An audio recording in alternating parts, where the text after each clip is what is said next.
So the title of this podcast is Balancing Provider and Pleasure Energy in Your Personal Finances. So I'd love to just kind of delve into provider and pleasure energy. Yes. Yeah. So let's start with a little analogy because I think people are going to get this immediately. So if you are at the circus, you have probably seen someone on the trapeze.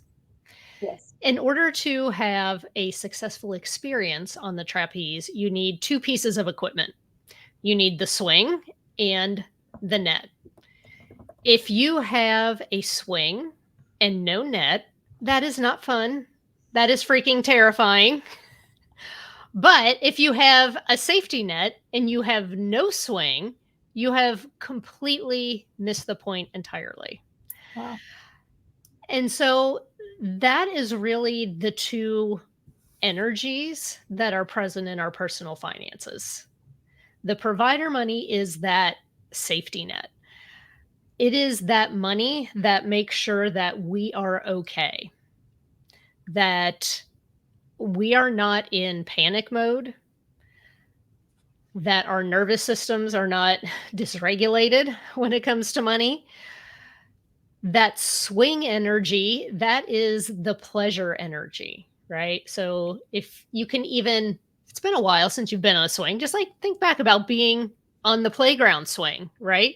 You know what's funny about this is I What? just started dating somebody and we went to the playground and swung on the swing. And I actually said, I have not been on a swing in freaking a decade, but we like really swung like high. We were like all into Yeah. it. Like we were freaking 7 years old. It was actually great. But So like that feeling, right? It's like you feel that wind in your hair, you feel yes. that rush of adrenaline, and it's like you said, you feel like a kid again. That is also part of money's job. Money's job is to keep you safe and secure, but its job, once you are safe and secure, is also to support your happiness. And so there needs to be that fun and excitement factor in your finances. Hmm. We need both, right? And so unfortunately, people tend to swing one of two ways, right? You've got the people who are so overly controlling, so overly concerned with the safety that they're scared to loosen up and have fun.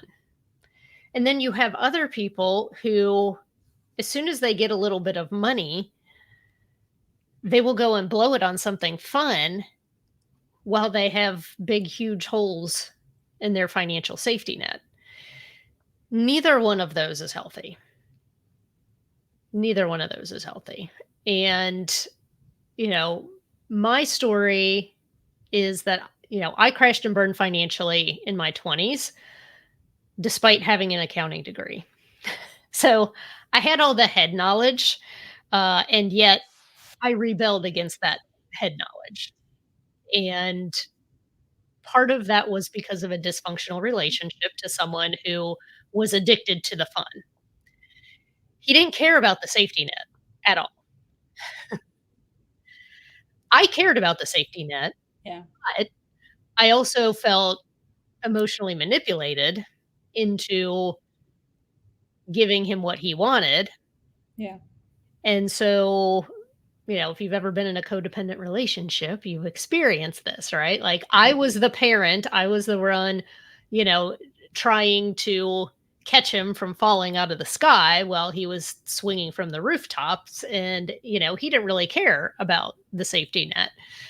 I cared about the safety net, but it was in tatters. And so when I left that relationship and I started to rebuild my finances, I actually kind of shifted a little too far in the safety direction.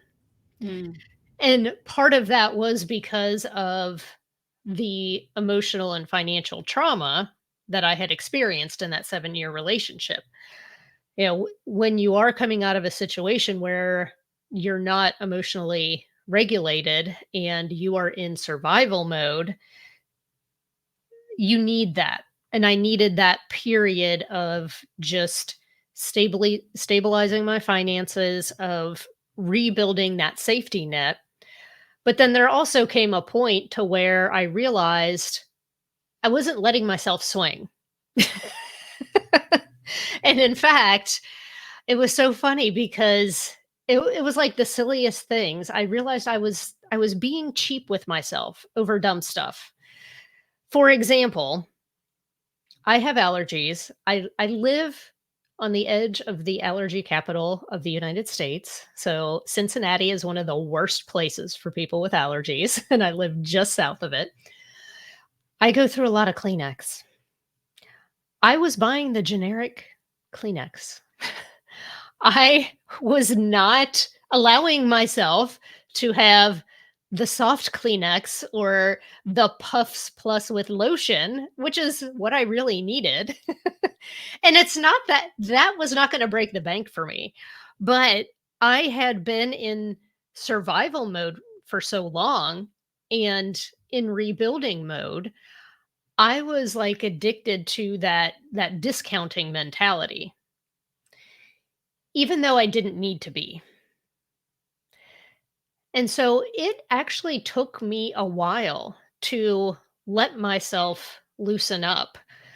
And I remember I would never allow myself to buy what I really wanted if there was another option that was on sale. So, for example, if I saw a purse that I really wanted, and I really wanted the red one, but the yellow one was on sale, 25% off. I just had this default that I would always go for what was on sale. And then I would find myself regretting it later. I would look at that yellow purse and be like, yeah, I like that, but I really, really wish I would have gotten the red. And so it took me some time to get to that point where I was like, the safety net that I have, it is enough. If you think about the person that's literally swinging in the trapeze, they don't need 4 safety nets, right? They just need one good one. But I had gotten my finances to the point to where I had the equivalent of like 2 or 3 safety nets, and I was still afraid to swing. So I had to do some of that inner work to give myself permission to say, this isn't being irresponsible. This is enjoying my money.